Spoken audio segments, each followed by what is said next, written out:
Cocoa fish fry తయారు చేయు విధానం. ముందుగా ఒక బౌల్ తీసుకొని దాంట్లో ఎండుమిరపకాయలు, కొన్ని వేడి నీళ్లు, కొద్దిగా వెనిగర్ వేసి నానబెట్టుకోవాలి.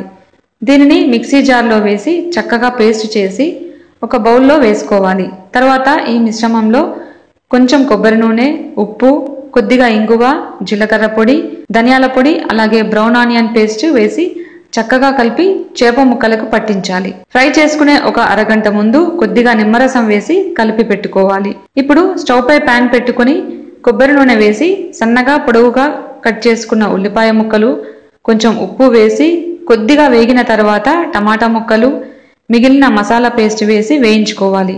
కొన్ని కొబ్బరి పాలు కూడా పోసుకొని కొంచెం సేపు ఉడికించుకున్న తర్వాత మిక్సీ జార్లో వేసి పేస్ట్ చేసుకొని పక్కన పెట్టుకోవాలి.